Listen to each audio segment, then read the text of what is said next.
myself a set of notes so we can stay on track and make sure that this is as productive as possible.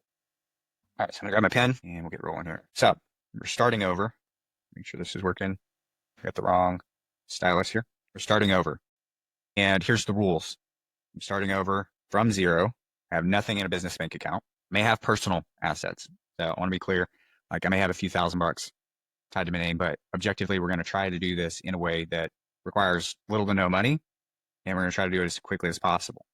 So we're starting down here. Up here is our 7-figure agency. So you got this gap here. And through here is everything that we need. And there's going to be phases, right? And there's about 4 distinct phases that I want to talk through, right? You've got freelance, you've got operator, you've got, I'm just going to shorthand it, but architect mode, and then you've got owner mode, right? So depending on where you're at, this is going to adjust what we're focusing on, because if I'm starting at ground zero, I'm freelance. I'm going to be doing absolutely everything. If we're looking at operator, it's you plus some contracted work. This may originally be VAs. Highly recommend, if you can, using people that are in the same country that you are, ideally same time zone, even if they're same city.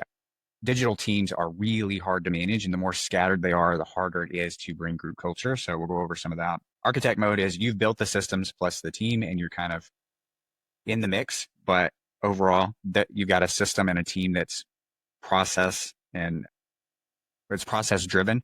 And so you're doing less of the work. And then you've got owner mode where you just lead the people and you have the systems and the team and the people in place to just execute. Arguably, as it stands where I am, I'm, for transparency's sake, between architect and owner, right? And the reason I say that is I still, partly because I like and enjoy it, but also partly because I want to nail this part just perfectly.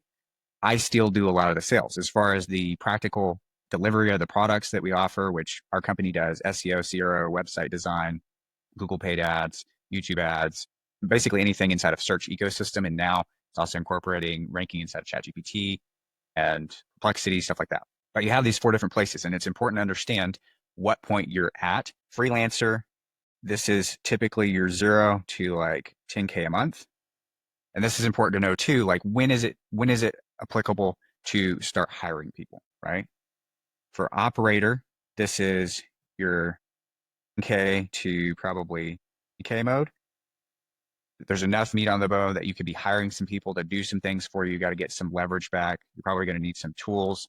We're going to go over some of that as well. Knowing what those are is super important. For architect, shoot, got me out of the board. Fun fact, I'm a lefty. And so sometimes this is a little bit more difficult. I keep hitting the back button with the top part of my hand here. All right, so architect is going to be, lost pen mode, lost my color, is going to be 20, probably like 50K plus. Owner is 50K and up. This is where you're in the model of multiple 7 figures, right? You've got maybe even multiple teams running different departments, etc.